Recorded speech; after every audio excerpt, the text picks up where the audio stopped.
ప్రభునామానికి మహిమ కలుగాక. YouTube ద్వారా వాక్యం వింటున్న ప్రియ సహోదరులందరికీ ప్రభు యేసుక్రీస్తు నామములో వందనాలు తెలియజేస్తున్నాను.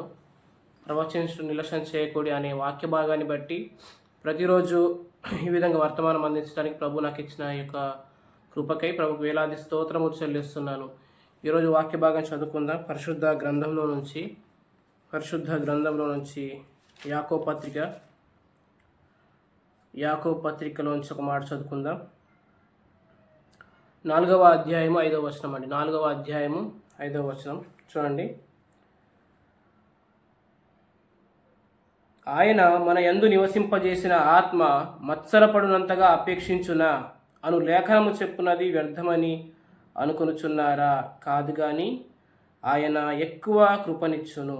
చూడండి, ఆయన మన యందు నివసింపజేసిన ఆత్మ మత్సరపడినంతగా అపేక్షించునా. చిన్న మాట ప్రార్థన చేద్దాం. కళ్ళు మూసుకున్నట్లయితే. తండ్రి, మీకు స్తోత్రములు. పరిశుద్ధమైన దేవానికి వందనాలు చెల్లిస్తున్నాం ప్రభువా. మీ ఆత్మ ద్వారా ఈ లేఖన భాగాల్లోంచి సంగతులు అనుగ్రహించండి. మా ప్రభువు, మా రక్షకుడైన యేసుక్రీస్తుని మాత్రమే అగుపరచండి. ఆయనకు మాత్రమే మహిమ కలుగునుగా కానీ కృప చూపించమని, వాక్శక్తి అనుగ్రహించమని, వినివారందరికీ మేలుకరంగా క్షేమాభివృద్ధి నొందినంతగా మీరే కృప చూపించమని, సంగతులు తేటగా అందరూ విశ్వసించలాగున అర్థమగులాగున మీరే బోధింపజేయమని యేసుక్రీస్తు ప్రభు నామం పేట ప్రార్థించి వేడుకొంచున్నాం పరమ తండ్రి, ఆమెన్. పిల్లారా, యాకోబు పత్రిక 4వ అధ్యాయము 5వ వచనంలో ఏముందంటే, ఆయన మన యందు నివసింపజేసిన ఆత్మ మత్సరపడునంతగా అపేక్షించునా అనే మాట మనం గమనిస్తున్నాం. మరొక మాట చదువుకుందాం. కొలస్సీలకు రాసిన పత్రిక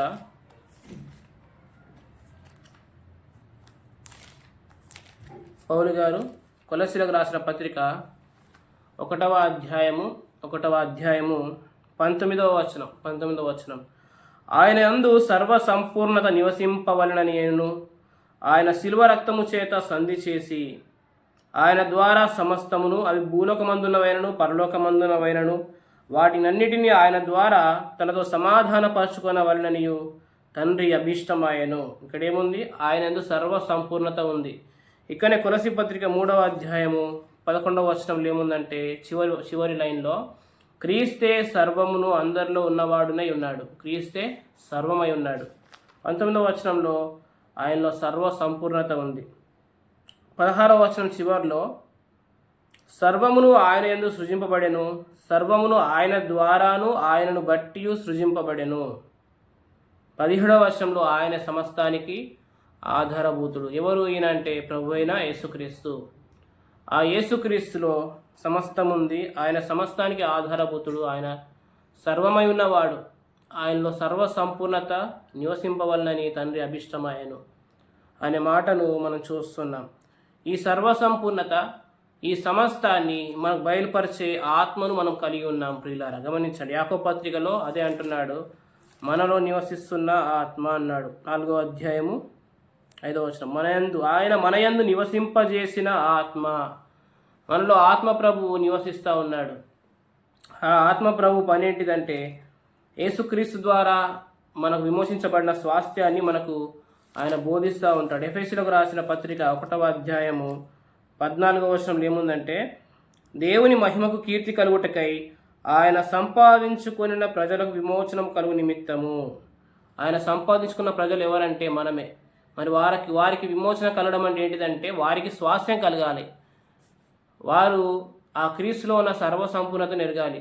ఆ క్రీస్తులో ఉన్నటువంటి సర్వమును అనుభవించాలి ప్రియులారా. కాబట్టి ఆ ఆత్మ మన స్వాస్థ్యములకు సంచకరుగా ఉన్నాడు. అంటే ఆ క్రీస్తులో ఉన్న మన జీవితాన్ని మనం అనుభవించడానికి ఆ ఆత్మ ప్రభు మనలో ఉన్నాడు. మరి ఇక్కడ ఆ ఆత్మ మత్సరపడునంతగా అపేక్షించునా అంటే, మన మత్సరానికి గురై మనము ఏది లేదు అన్నట్టుగా, క్రీస్తులో మనకు ఏది లేదు, ఏది లభించట్లేదు, ఆయన ద్వారా మనం ఏది పొందుకోలేము అనేటట్టుగా ఆ ఆత్మ ప్రభు మనని పడేటట్టు చేయడు. మరి ఎప్పుడు మనం మత్సరపడతామంటే, యేసుక్రీస్తులో ఉన్న సర్వ సంపూర్ణతను మనం ఎరగకపోతేనే. ఆ ప్రియ ప్రభులో తండ్రి అయిన దేవుడు సమస్తాన్ని ఉంచాడు. అది ఆయన అభిష్టం. ఆయన సమస్త సమాధాన పరుచుకున్నాడు ఆయన. కాబట్టి ప్రియులారా గమనించండి, అది మనం పొందుకోవడానికి మనం వారసులమయ్యాం. మనం యేసుక్రీస్తునందు విశ్వాసం ఉంచడం ద్వారా కుమారులమయ్యాం. కుమారులమైతే ఆ పక్షమందు మనం వారసులం. అంటే తండ్రికి కలిగినవన్నీ కూడా మనవి అన్నమాట. పెద్ద కుమారుడు తండ్రితో అంటాడు, లూకాసు వార్త 15వ అధ్యాయంలో ఒక మాట అంటాడు. లూకాసు వార్త 15వ అధ్యాయము 29వ వచనం. ఇదిగో ఇన్ని ఏండ్ల నుండి నిన్ను సేవించున్నానే, నీ ఆజ్ఞను నేను ఎన్నడూ మీరలేదే. అయినను నా స్నేహితులతో సంతోషపడినట్లు నీవు నాకెన్నడూ ఒక మేకపిల్లనైనా ఇయ్యలేదు. అయితే నీ ఆస్తిని వేశ్యలతో తినివేసిన ఈ నీ కుమారుడు రాగానే వీని కొరకు క్రొవ్విన దూడను వధించిదివని చెప్పాను. అందుకతడు, కుమారుడా, నీవెల్లప్పుడూ నాతో కూడా ఉన్నావు, నావన్నీ నీవి అన్నాడు. చూడండి, చిన్న కుమారుడు తండ్రి ఆస్తిని పాడు చేశాడు, దుర్వ్యాపారం చేశాడు. తిరిగి వచ్చినప్పుడు తండ్రి చేర్చుకున్నప్పుడు ఆ పెద్ద కుమారుడు ఓర్వలేక అంటున్నాడు, ఇన్ని సంవత్సరాలు నేను సేవిస్తున్నాను, నాకు ఒక మేకపిల్ల కూడా ఇవ్వలేదు, నా ఫ్రెండ్స్ తోటి నేను సంతోషపడినట్లు. తండ్రి అంటున్నాడు, కుమారుడా, నావన్నీ నీవి. మన పరలోకపు తండ్రి మనకు సమస్తాన్ని యేసుక్రీస్తులో ఉంచాడు. ఎఫెసీలకు రాసిన పత్రిక 1వ అధ్యాయము 3వ వచనం అండి. ఎఫెసీలకు రాసిన పత్రిక 1వ అధ్యాయము 3వ వచనంలో ఇలా ఉంది, చూడండి ఒకసారి. మన ప్రభు అయిన యేసుక్రీస్తు యొక్క తండ్రి యొక్క దేవుడు స్తుతింపబడును గాక. ఆయన క్రీస్తునందు పరలోక విషయములలో ఆత్మ సంబంధమైన ప్రతి ఆశీర్వాదము మనకు అనుగ్రహించెను. ప్రతి ఆశీర్వాదాన్ని మనకు అనుగ్రహించాడు. ఎవరి యందు అంటే క్రీస్తునందు మనకు సమస్తం ఉందని మనం నమ్మాలి. అదే యాకోబు పత్రికలో ఒక మాట చదువుకు ముందుకెళ్దాం. యాకోబు పత్రికలో 4వ అధ్యాయము 1వ వచనం అండి. 4వ అధ్యాయం 1వ వచనం. ఇందాక మనం 5వ వచనం చదువుకున్నాం, దానికి పైన మొదటి వచనం నుంచి మనం చదువుదాం. మీలో యుద్ధములను పోరాటములను దేని నుండి కలుగుచున్నవి? మీ అవయవములలో పోరాడు మీ భోగేచ్ఛల నుండియే కదా. మీరు ఆశించుచున్నారు కానీ మీకు దొరకటలేదు. నరహత్య చేదురు, మత్సరపడుదురు కానీ సంపాదించుకొనలేరు. కొట్లాడుదురు కానీ యుద్ధము చేదురు కానీ దేవుణ్ణి అడగనందున మీకేమీ దొరకదు. చూడండి, క్రీస్తులో సమస్తం ఉంది కాబట్టి మనము దాన్ని బయలుపరచు ప్రభువా, నాకు దయచేయి ప్రభువా అని అడిగితే ప్రభు మనకు ఖచ్చితంగా దయచేస్తాడు. ఎందుకంటే నావన్నీ నీవే అన్నాడు కదా. మనం కుమారులం అయితే ఆ పక్షమందు వారసులం. ఆ వారసత్వాన్ని అనుభవించడానికి మనం అర్హులంగా తీర్చబడ్డాం ప్రియులారా. అయితే మనం ఎలా అడుగుతున్నామంటే ఇక్కడ అన్నాడు 3వ వచనంలో, భోగముల నిమిత్తము దురుద్దేశంతో. ఇలా అడిగితే మనకేమి దొరకట్లేదు అంటున్నాడు. వాస్తవంగా ఈ భోగములు, ఈ దురుద్దేశాలు పెట్టుకుంటేనే మన లోపల ఈ యుద్ధములు, ఈ పోరాటములు మనం ఆశిస్తున్నాం కానీ మనం పొందుకోవట్లేదు. అందుకని ఇక్కడ అంటున్నారు, నరహత్య చేస్తున్నారు, మత్సర పడుతున్నారు కానీ మీరు ఏమీ పొందుకోవట్లేదు, మీకేమీ దొరకట్లేదు. ప్రియులారా, అరణ్యంలో ఇశ్రాయేలుని పోషించిన దేవుడు ఆయన కాదా? సంఖ్యాకాండం 11వ అధ్యాయంలో జనులు మాంసాపేక్ష కలిగి ఉన్నారు. కారణం ఏంటిదంటే వారి మధ్య మిశ్రిత జనం ఉన్నారు. 11వ అధ్యాయం 4వ వచనం. వారి మధ్య మిశ్రిత జనము మాంసాపేక్ష అధికంగా కనపరిచారు. ఇశ్రాయేళ్ల మధ్య వారు మాంసాపేక్ష కలిగి ఉన్నారు కాబట్టి వీళ్ళకు కూడా ఏమనిపించిందంటే మాకు కూడా మాంసం కావాలంటున్నారు. ఇక్కడ 11వ అధ్యాయంలో ఏమంటున్నారు వాళ్ళు చూడండి.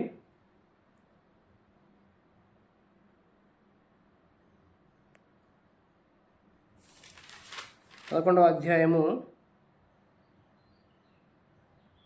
5వ వచనం. ఐగుప్తులో మేము ఉచితంగా తినిన చేపలు, కీరకాయలు, దోసకాయలు, కూరాకులు, ఉల్లిపాయలు, తెల్లగడ్డలు జ్ఞాపకం వస్తున్నాయి.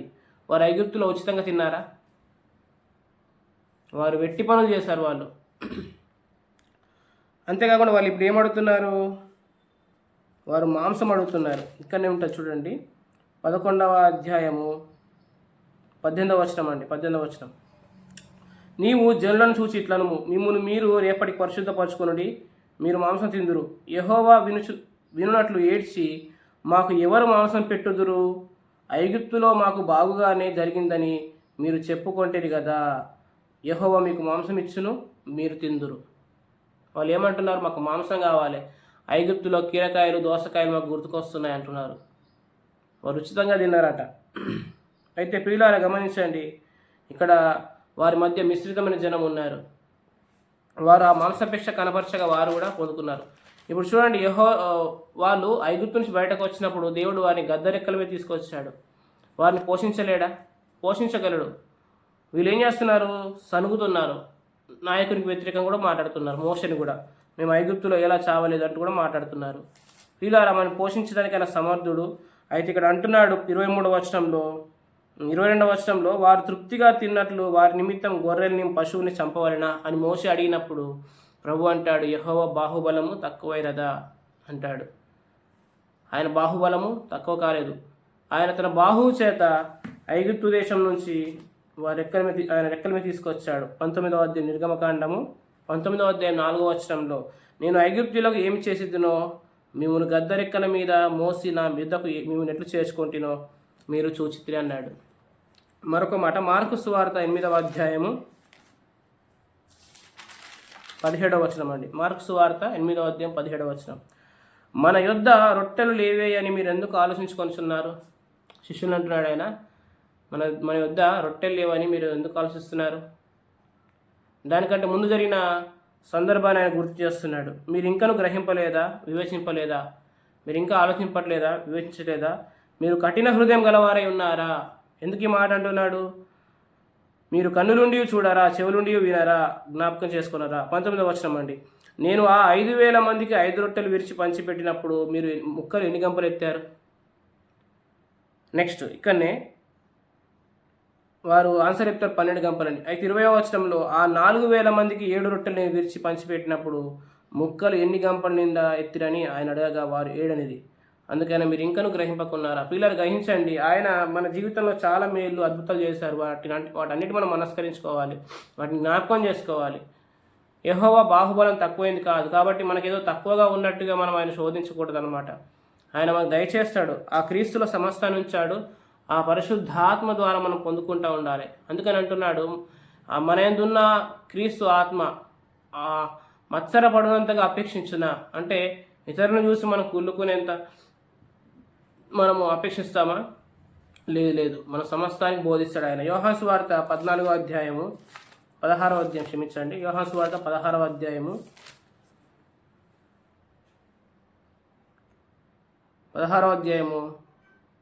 13వ వచనం అండి. 13వ వచనం, అయితే ఆయన అనగా సత్యస్వరూపి అయిన ఆత్మ వచ్చినప్పుడు మీరు సర్వసత్యములోనికి నడిపించును, మిమ్మల్ని సర్వసత్యంలోనికి నడిపించును. ఆయన తనంతట తానే ఏమీ బోధింపగా వేటిని వినునో వాటిని బోధించి సంభవింపబో సంగతులు మీకు తెలియజేయను. ఆయన నా వాటిలోనివి తీసుకొని మీకు తెలియజేయను. ఇప్పుడు చెప్పండి, యేసుక్రీస్తులో ఏముందంటే సర్వ సంపూర్ణత ఉంది.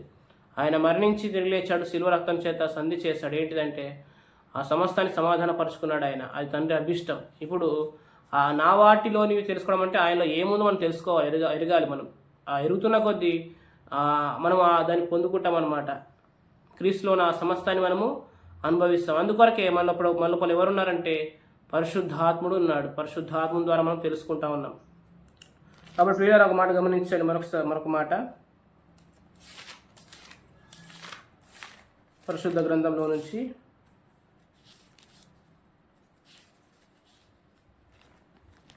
రాజుల గ్రంథము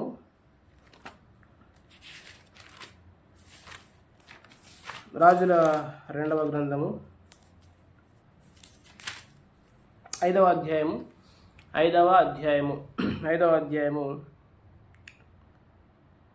26వ వచనం. అంతటా ఎలీషా వానితో, ఆ మనుష్యుడు తన రథము దిగి నేను ఎదుర్కొనుటకు దిగి వచ్చినప్పుడు నా మనస్సు నీతో కూడా రాలేదా? ద్రవ్యమును, వస్త్రములను, ఒలివ చెట్ల తోటలను, ద్రాక్ష తోటలను, గొర్రెలను, ఎడ్లను, దాసదాసీలను సంపాదించుకుంటకు ఇది సమయమా అంటున్నాడు. ఈ మాట ఎవరితో అంటున్నారంటే ఎలీషా అంటున్నాడు. ఎవరితో అంటే గేహజీతో అంటాడు. ఈ గేహజీ ఏం చేశాడంటే 20వ వచనంలో, అంతటా దైవజనుడైన ఎలీషాకు సేవకుడు గేహజీ, సిరియనుడైన ఈ నయమాను తీసుకొని వచ్చిన వాటిని అంగీకరించటకు నా యజమానుడికి మనస్సు లేకపోయాను అంటున్నాడు. అంటే నా యజమానుడికి ఇవి తీసుకోవాలంటే మనసు రావట్లేదు అని ఈ గేహజీ ఆ రథం వెంక పరిగెత్తుకుంటూ వెళ్తే నా మనస్సు నీతో కూడా రాలేదని ఎలీషా అంటున్నాడు. అప్పుడు ఏం జరిగిందంటే 27వ వచనం, ఆ నయమాను కలిగిన కుష్టు నీకును నీ సంతతికి సర్వకాలం అంటి ఉంటును అని ఆ తెల్లని కుష్టము పొందుకున్నమాట. ఎవరు? గేహజీ. కాబట్టి ప్రియులారా, ప్రభు మనకు దయచేస్తాడు. మనం దుర్నీతి వలన ఇలాంటి పొందుకోకూడదు. యూదా పత్రికలో బిలాం గురించి ఒక మాట రాయబడింది. యూదా పత్రికలో ఒక మాట చదువుకుందాం. యూదా పత్రికలో 1వ అధ్యాయం ఉంది. అందులో 11వ వచనం. వారు కయ్యను, అయ్యో వారికి శ్రమ, వారు కయ్యను నడిచిన మార్గము నడిచిరి, బహుమానం పొందవల్లని బిలాము నడిచిన తప్పు త్రోవలో ఆతురంగా పరిగెత్తేది. చూడండి, దుర్నీతి వల్ల కలిగే బహుమానం అని కూడా రాశాడు 2వ పేతురు పత్రికలో. దీని గురించి రాస్తూ అంటాడు 2వ అధ్యాయం 16వ వచనంలో, ఆ బిలాము దుర్నీతి వలన కలుగు బహుమానమును ప్రేమించాడు, అయితే తాను చేసిన అతిక్రమం నిమిత్తం అతడు గద్దించబడ్డాడు. ఎట్లనగా నోరు లేని గార్ధవము మానవ స్వరంతో మాట్లాడి ఆ ప్రవక్త యొక్క వెరితనాన్ని అడ్డగించాను. పిల్లలు గమనించండి, దుర్నీతి వల్ల కలిగే బహుమానాలు కూడా మనం పొందేంతగా మత్సరపడట్లేదు. ఎందుకంటే మన ఎందున్న ఆత్మ మనకు సమస్తాన్ని బోధించ సమర్థుడు. ఆయన మనతో ఉన్నాడు, మనలో నివసిస్తున్నాడు. అయితే మనం ఎప్పుడైతే యేసుక్రీస్తు మీద ధ్యానం పెడతామో, యేసుక్రీస్తుని కూర్చున్న సంగతులు నేర్చుకుంటామో, మనము ఆ సంగతుల ద్వారా మనము వాటిని పొందుకుంటాం. ప్రియులారా, క్రీస్తే మనకు జీవమై ఉన్నవాడు. కొలస్సీ పత్రిక 3వ అధ్యాయం 3వ వచనం ప్రకారం మనకు జీవమై ఉన్న క్రీస్తు. మన జీవం ఎక్కడుందంటే క్రీస్తు కూడా పరలోకమందు భద్రపరచబడి ఉంది. కాబట్టి ఆ పరసంబంధమైన సంగతులు, ఆ జీవాన్ని కూర్చిన సంగతులు పరిశుద్ధాత్మ మనకు బోధిస్తూనే ఉంటాడు. మనం మత్సరపడే అవకాశం లేదన్నమాట. మన సంగతులు అన్నీ కూడా ఆయన బయలుపరుస్తాడు. ఆయన అబ్రహాంతో అన్నాడు, నేను చేయబో కార్యాన్ని అబ్రహాంకు దాచదనా అన్నాడు. మనలో ఉన్న పరిశుద్ధాత్ముడు కూడా సంభవించబోయే సంగతులు చెప్తాడు. మనకేది కావాలో ఆయన దయచేస్తాడు. కాబట్టి మన యుద్ధాలు, పోరాటాలు ఇవి ఎందుకు కలుగుతున్నాయంటే భోగెచ్చలు ఉండే కదా అన్నాడు, దురాశలు ఉండే కదా అన్నాడు. కాబట్టి వీళ్ళారా, మనకు ప్రభు ఎలా దయచేస్తాడంటే యాకోబు పత్రిక 1వ అధ్యాయము 17వ వచనం, 16-17 వచనం కలిసి రెండు చదువుకుందాం. నా ప్రియ సహోదరులారా, మోసపోకుడి. శ్రేష్టమైన ప్రతి ఈవియు, సంపూర్ణమైన ప్రతి వరమును పరసంబంధమైనదై జ్యోతిర్మయుడకు తండ్రి యొద్ద నుండి వచ్చును. చూడండి, మనకు కావాల్సింది దేవుడు ఎలా ఇస్తాడంటే శ్రేష్టంగా ఇస్తాడు. అది పరసంబంధమైనది ఉంటుంది. కాబట్టి అది ఒరిజినల్ అన్నమాట, ఒరిజినల్ బ్రాండ్. చూడండి, బట్టలకు బ్రాండ్స్ ఉంటాయి, చెప్పులకు బ్రాండ్ ఉంటాయి. ఇలా లోకంలో ప్రతి వస్తువు బ్రాండెడ్గా మనం చూసి తీసుకుంటాం. అయితే ఒరిజినల్ బ్రాండ్ ఏంటి అంటే ప్రభు మనకి ఇచ్చేదే. శ్రేష్టమైన ప్రతి ఇవి, పరసంబంధమైన ప్రతి వరం ఆయన మనకి ఇస్తాడు. ప్రియులారా, ఇక్కడ 12వ వచనంలో, శోధన సహించువాడు ధన్యుడు, అతడు శోధన నిలిచిన వాడే, ప్రభు తను ప్రేమించు వారికి వాగ్దానం చేసిన జీవ కిరీటము పొందును, దేవుడు కీడు విషయమై శోధింపనేరడు. ఈ శోధన ఎందుకు వస్తుంది? ఒక వ్యక్తి ఒక విషయం ఎందుకు శోధించబడుతున్నాడు అంటే అతను దురాశ కలుగుతుంది. దురాశ ఎప్పుడు వెళ్తుంది అంటే క్రీస్తులో ఉన్నటువంటి సర్వసంపూర్ణత ఎరగకపోతేనే కలుగుతుంది. ప్రియులారు గమనించండి, ఇక్కడ 14వ అధ్యాయంలో, ప్రతి వాడును తన స్వకీయమైన దురాశ చేత ఈడ్వబడి మరులు గొల్పబడిన వాడే శోధించబడుతున్నాడు. అంటే ఈ శోధించబడడానికి కారణం ఏంటిదంటే దురాశ అంటే ఏంటిదంటే ఏమీ లేదు అనుకోవడం, ఏమీ లేదనే భావన. దానివల్ల దురాశ పుడుతుంది, పొందుకోవాలనే దాంట్లోంచి దురాశ పుడుతుంది. ఈ దురాశ ద్వారా ఒక వ్యక్తి శోధించబడతాడు. శోధించబడితే ఏం జరుగుతుంది? పాపం చేస్తాడు. ఆ పాపం ద్వారా మరణం సంభవిస్తుందని రాశాడు. చూడండి, దురాశ గర్భము ధరించి శోధించబడి దురాశ పడతాడు. ఆ తర్వాత చూడండి, దురాశ చేత ఇవ్వబడుతున్నాడు. దురాశ పాపమే కదా మరి, అంటే శోధన కారణం దురాశనే కదా. సో ఈ దురాశ వల్ల శోధించబడి ఆ తర్వాత పాపం చేస్తున్నాడు. పాపం ద్వారా మరణం సంభవిస్తుంది ఆయనకి. కాబట్టి ప్రియులారా, మనం దేని విషయంలో కూడా శోధించబడకుండా ఆ ఆత్మ, మనలో ఉన్న ఆత్మ మత్సరపడినంతగా శోధింపబడనీయడనమాట. ఆయన మనకు సమస్తాన్ని బోధిస్తాడు, సమస్త ధారాళంగా. మీరు అడిగితే ఆయన ధారాళంగా దయచేస్తాడు. ప్రియులారా, ఖచ్చితంగా మనల్ని ప్రేమిస్తున్నవాడు, మన పక్షాన ఉన్నవాడు, ఆయన మనకు దయచేస్తాడు. ఒక మాట చదువుకుందాం. రూతు గ్రంథము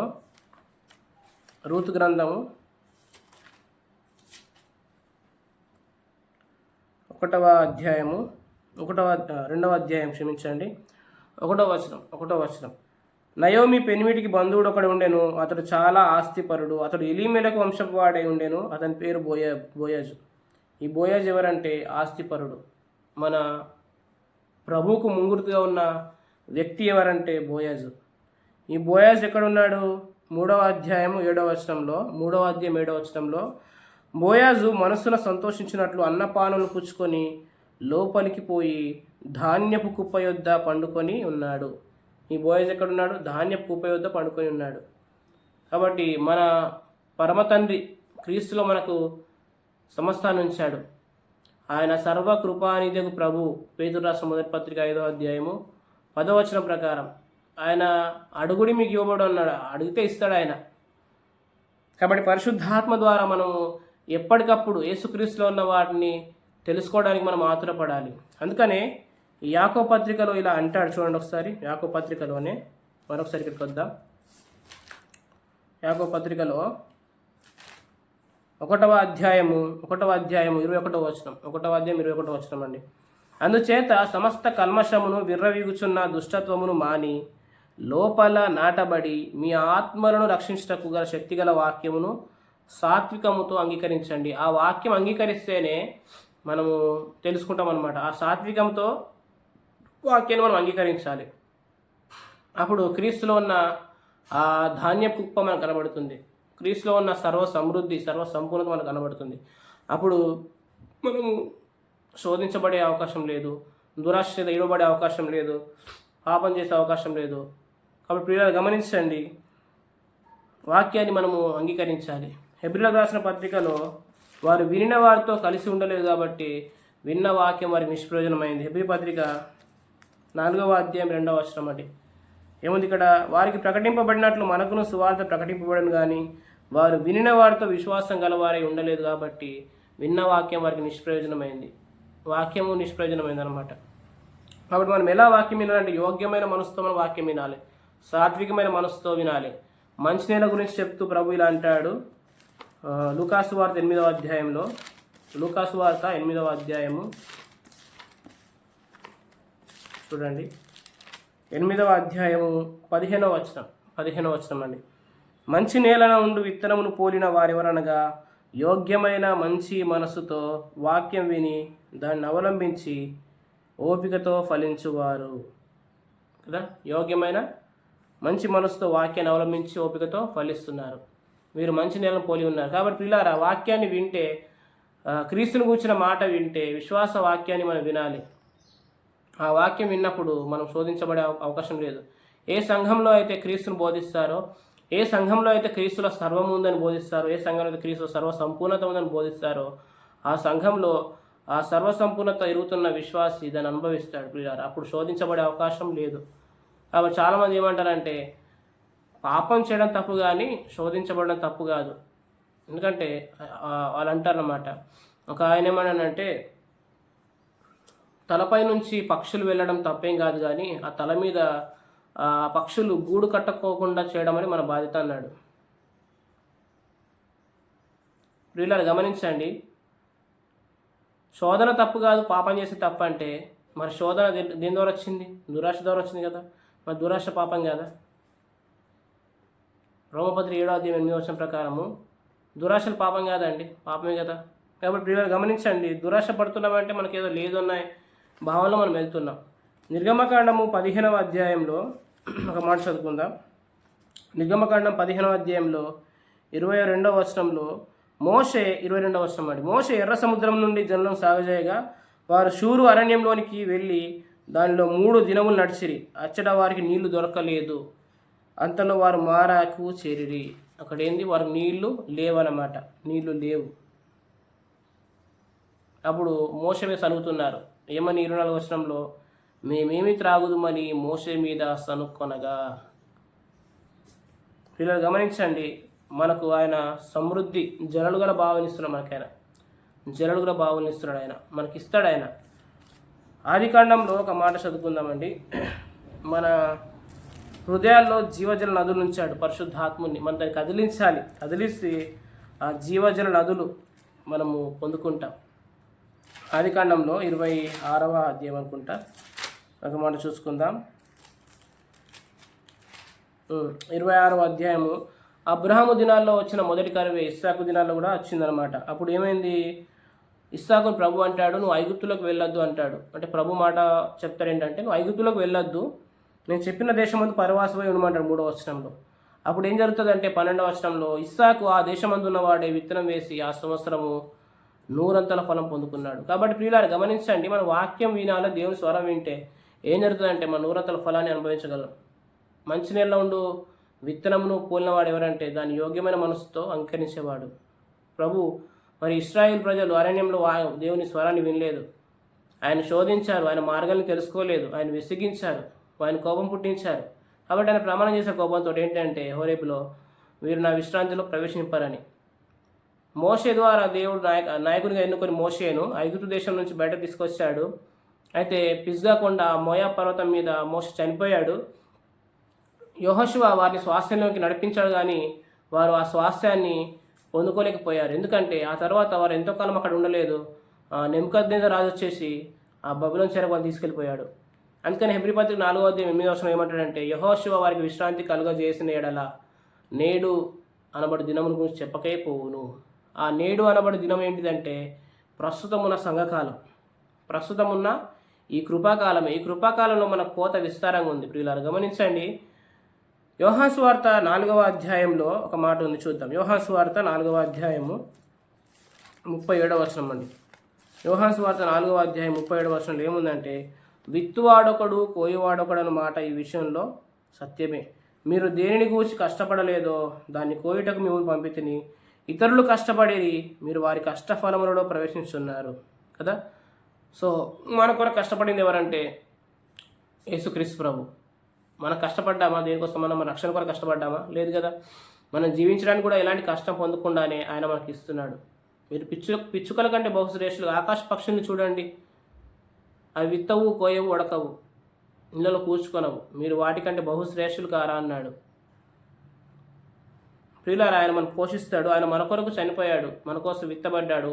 ఆ పంటని ఇప్పుడు మనం కోసుకుంటున్నాం. కాబట్టి ఈ కాలం ఏమంటారంటే కోతకాలం అంటారు, సంఘకాలం అంటారు, కృపాకాలం అంటారు, కోతకాలం అంటారు, ఆత్మకాలం అంటారు, ఇంకా చాలా పేర్లు ఉన్నాయి. కాబట్టి ప్రియులారా గమనించండి, మనము కోసుకునే కాలంలో మనం వచ్చాం. ఈ నయోమి రూతు కూడా వాళ్ళు ఏ కాలంలో వచ్చారంటే యవన కోత ఆరంభమందు వారు బెత్లెహేంలోకి వచ్చారు. నయోమి అంటుంది, నేను సర్వసమృద్ధి గలదాన్ని వెళ్ళి తిని యెహోవా నన్ను రిక్తురాలుగా చేస్తానని. వారు బెత్లెహేంలోనే ఉన్నారు. ఆ బెత్లెహేంలో కరువు వచ్చింది, కానీ వాళ్ళ జీవితాల కరువు రాలేదు. మనం లోకంలో ఉన్నాం, లోకంలో చాలామంది కరువులో ఉండొచ్చు, కానీ ఆయన బిడ్డలమైన మనం, విశ్వాస గృహంలో ఉన్న మనం కరువులో అయితే ఉండం. ప్రియులారా, ప్రభు మనకు ఖచ్చితంగా పోషిస్తాడు. ఆ నయోమి, ఆ ఎలీమెలెకు వాళ్ళు సమృద్ధిలో ఉండగానే వారు వెళ్ళారు మోయాబు దేశానికి. నేను సమృద్ధి గలదాన్నే వెళ్ళి తిని యెహోవా నన్ను రిక్తురాలుగా చేస్తానని అంటుంది ఆమె. పిల్లలు గమనించండి, మనకు దేవుడు సమస్తాన్ని సంపాదించి పెట్టాడు, మనం శోధించబడ్డానికి వీలేదనమాట. లోకంలోకి ఆయన అంటాడు, ఏది తనంతట తానే నా దరికి రాదు దాన్ని శోధించి సాధించడని. కానీ మన ప్రియప్రభు ఏం చెప్పాడంటే, మీరు శోధించబడద్దు, నేను మీ కొరకు ఆల్రెడీ మొత్తం సాధించానని చెప్పాడు ఆయన. కాబట్టి ప్రియులను గమనించండి, ఆయనలో మనకు ఉంది. ఆ వాక్యాన్ని సాత్వికమైన మనసుతో వింటే అది లోపల నాటబడుతుంది, మనకు బోధిస్తాడు, మనకు మార్గం చెప్తాడు, మనని ఫీడింగ్ చేస్తాడు ఆయన. ప్రియులారా, ఇక్కడ మనం ఎప్పుడైతే మరి లేదు అనే అనుభవంలో వెళ్తామో మనం దేవునికి విరోధంగా తిరుగుబాటు చేస్తున్నట్టు. నిర్గమకాండం 15వ అధ్యాయంలో వారు తెగులు వచ్చింది అక్కడ. చూడండి, నిర్గమకాండం 15వ అధ్యాయం తెగులు గురించి మాట్లాడతాడు ఇక్కడ. చూడండి 26వ వచనంలో, ఆయన ఆజ్ఞలకు విధేయులై ఆయన కట్టడలన్నిటినీ అనుసరించి నడిచిన ఎడల నేను ఐగుప్తులకు కలుగజేసిన రోగములలో ఏది మీకు రానియను, నిన్ను స్వస్థపరిచి యెహోవా నేనే అన్నాడు. కాబట్టి ప్రియులారా, ఇది 10 ఆజ్ఞలు ఇవ్వడానికి ముందే జరిగిన సంఘటన. 20వ అధ్యాయంలో 10 ఆజ్ఞలు వచ్చాయి. అప్పుడు వారు ఉన్న నిబంధన ఏంటంటే అబ్రాహాముతో చేసిన నిబంధనలోనే ఉన్నారు. దేవుడు అబ్రాహాముతో చేసిన నిబంధనలోనే వారు ఉన్నారు. ఆ నిబంధన ప్రకారమే దేవుడు వారి మూలుగును విన్నాడు. నిర్గమకాండం 2వ అధ్యాయం 24వ వచనం ప్రకారం దేవుడు వారి మూలుగును విని ఆ ఐగుప్తు నుంచి బయట తీసుకొచ్చాడు. అయితే మీరు నేను నా నిబంధనలు నిలిచినట్లయితే ఐగుప్తులో ఉన్న ఏ రోగం కూడా మీకు రాదు, మీ దగ్గరికి చేరదు అన్నాడు. కాబట్టి వీళ్ళారా స్వస్థపరచు యెహోవా నేనే అని చెప్పాడు ఆయన. మనం ఎప్పుడైతే లేదు అనే విషయానికి వెళ్తామో, లేదు అనే విషయంలో మనం చేదును అనుభవిస్తాం. వారు అంతటా మారకు చేయదు కదా, చేదు మన జీవితాల్లో అలా మనము ఉన్నప్పుడు ప్రియులారా. ఒక పూట కూటి కొరకు తన జ్యేష్ఠతో అమ్ముకున్న ఏషావు ఉన్నాడు. అతడు భ్రష్టుడైపోయాడు, వ్యభిచారైపోయాడు. మనం అంతగా శోధించబడేంత అవసరం లేదు, ఎందుకంటే మన యందున్న నివసిస్తున్న ఆత్మ మనం అత్సరపడినందుకు అపేక్షించునా అని అంటున్నాడు. కాబట్టి ప్రియులారా గమనించండి, మన ప్రభు మనతో ఉన్నాడు, తన ఆత్మను మనలో ఉంచాడు. ఆ ఆత్మ ద్వారా సమస్తాన్ని మనము తెలుసుకోవచ్చు, ఆ ఆత్మ ద్వారా మనము ఎరగవచ్చు. ఆ ఆత్మ మనకి ఏం చేస్తాడంటే సమస్తాన్ని బోధిస్తాడు. యోహాను సువార్త 14వ అధ్యాయము, యోహాను సువార్త 14వ అధ్యాయము చూడండి, 26వ వచనం. 14వ అధ్యాయం 26వ వచనం అండి. ఆదరణకర్త అనగా తండ్రి నా నామమున పంపబో పరిశుద్ధాత్మ సమస్తమును మీకు బోధించి, ఆయన సమస్తాన్ని బోధిస్తాడు. ఆ పరిశుద్ధాత్ముడు, మనలో ఉన్న పరిశుద్ధాత్ముడు సమస్తాన్ని మనకు బోధిస్తాడు. ఆ యేసుక్రీస్తుని గురించి మనకు చెప్తాడు, ఆ యేసుక్రీస్తు ఏమై ఉన్నాడో అని చెప్తాడు. లూకాసు వార్త 18వ అధ్యాయంలో పొట్టివాడిన జక్కయ్య యేసుప్రభువు ఎవరో చూడగోరి ఆ మేడి చెట్టు ఎక్కుతాడు. కాబట్టి ప్రియులారా మనం ప్రతిసారి ఏం చేయాలంటే సర్వసంపూర్ణత ఎవరిలో ఉందో ఆ యేసుక్రీస్తు ఎవరో అని మనం చూస్తూనే ఉండాలి. ఆయనలో ఏముంది, ఆయన ఎట్టివాడు, మనం ఈ లోకంలో అట్టివారం. ఆయనలో సర్వసంపూర్ణత ఉంది, ఆ సర్వసంపూర్ణత అనుభవించిన నేను వారసుని అని నమ్మాలి. అప్పుడు ఏం జరిగింది? లూకాసు వార్త 19వ అధ్యాయంలో 19వ అధ్యాయంలో ప్రభు ఏమన్నాడు అతనితో, ఇతడు కూడా అబ్రహాం కుమారుడు. 9వ వచనం, ఎందుకనగా నేడు ఇంటికి రక్షణ వచ్చి ఉన్నది. కాబట్టి యేసు ఎవరో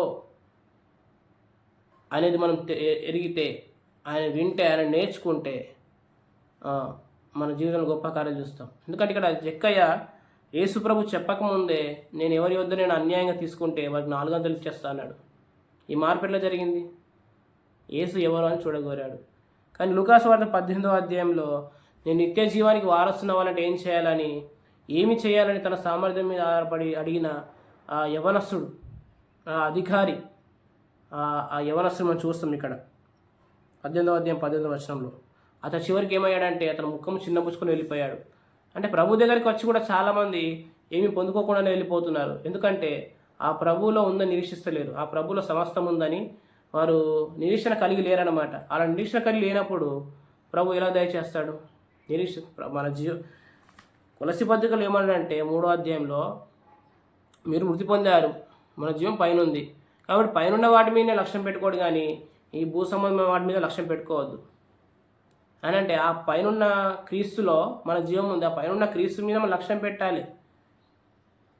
మరి ఆ క్రీస్తునే మనము తృణీకరిస్తే, క్రీస్తునే పక్కన పెడితే, ఇక్కడ నిత్య జీవానికి వారస్తున్న వాడిని నేనేం చేయాలంటే, నిత్య జీవమైన వాడిని కళ్ళ ముందనే ఉన్నాడు ఆయన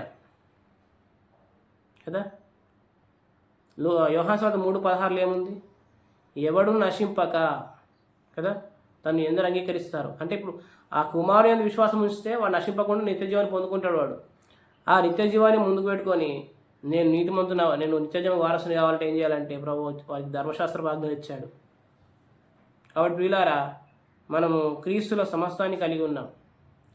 మనకు ఆయన సమస్తాన్ని దయచేయవాడు ఆయన మన పక్షాన ఉన్నాడు, మనతో ఉన్నాడు, మనతో ఎల్లప్పుడూ ఉన్నాడు, మనకు దయచేయాలని. పౌలు గారు ఎఫెసీ సంఘ పెద్దలతో అంటాడు, ప్రయోజనకరమైనది ఏది దాచుకోలేదు అంటాడు.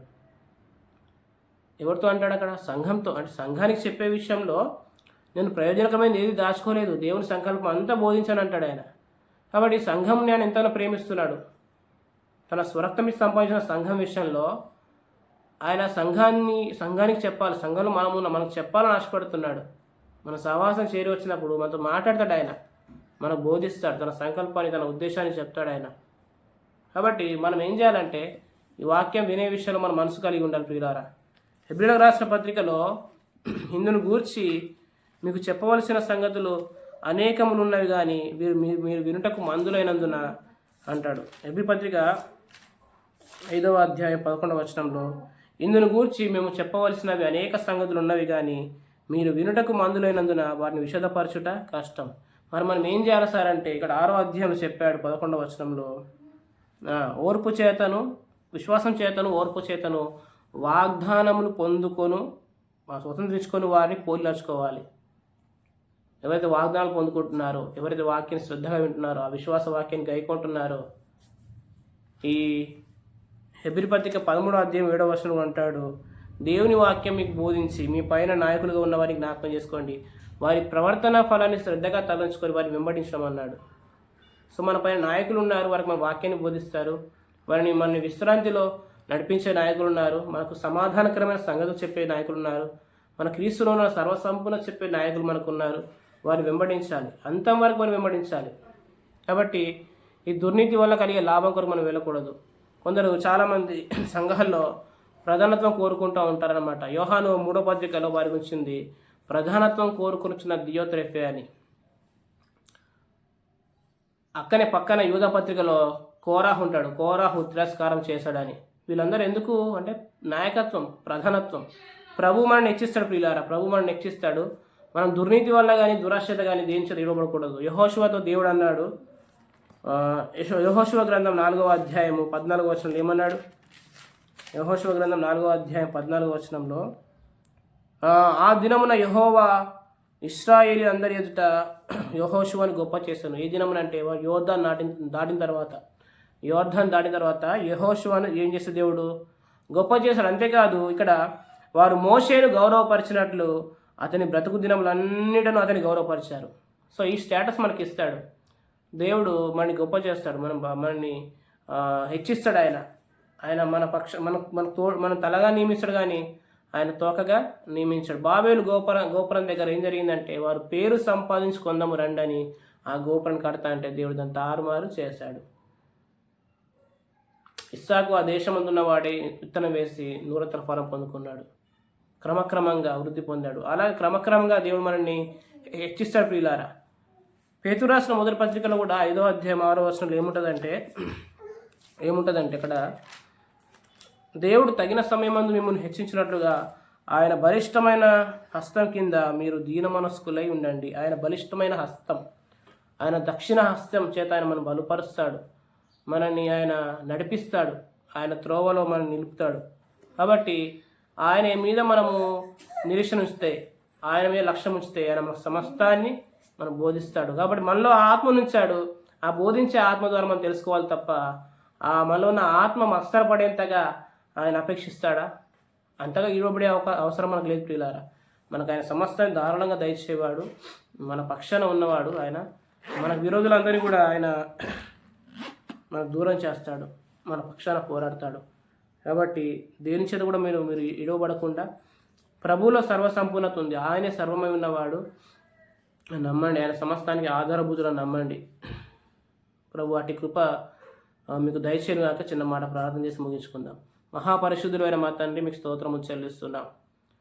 తమ యందు నివసిస్తున్న ఆత్మ మత్సరపడినంతగా అపేక్షించున్న అనే వాక్య భాగాన్ని బట్టి యేసుక్రీస్తులో మాకు ఏమున్నాయో మీరు సమస్తాన్ని నేర్పిస్తున్నారు ప్రభు, నీకు వందనాలు. గేహజీ పరిగెత్తాడు, కోరాహు తిరస్కారం చేశాడు, బిలాము తప్పుత్రోవలో ఆతురంగా పరిగెత్తాడు నాయనా. కానీ మా ప్రభు ఓపికతో ఫలించే, యోగ్యమైన మనసుతో ఫలించే కృప మాకు ఇస్తున్నారు, మంచి నెల పడిన విత్తనంలాగా. నాయన మీకు స్తోత్రం చెల్లిస్తున్నాం. ఇస్సాకు ఆ దేశమందున్న వాడి పంట వేసి 100 ఫలం పొందుకున్నాడు. ఆ విధంగా మేము పొందుకునే కృప అనుగ్రహించండి నాయన. మేము ఏ విషయాన్ని కూడా మత్సరపడకుండా, ఇవ్వబడకుండా, శోధనలో పడకుండా, పాపానికి గురి కాకుండా మీరే సహాయం చేసి భద్రపరచమని మా ఎందులో క్రీస్తు ఆత్మ ద్వారా మాకు సమస్తాన్ని బోధించండి, ఆ సర్వసంపూర్ణత బోధించి మీ కృపలోంచి ఎల్లప్పుడూ తొలగిపోకుండా మీరే సహాయం అనుగ్రహించమని, వాక్యమైన ప్రియులందరూ మీరు దీవించి ఆశీర్వదించమని, సమస్త మహిమ గణిత ప్రభావాలు మీకే ఆరోపిస్తూ యేసుక్రీస్తు ప్రభు నామంపేట ప్రార్థించి ఈ వాక్యాన్ని ముగిస్తున్నాను పరమ తండ్రి, ఆమేన్. మరొకసారి ప్రియులందరికీ వందనాలు తెలియజేస్తున్నాను. అందరికీ వందనాలండి. God bless you.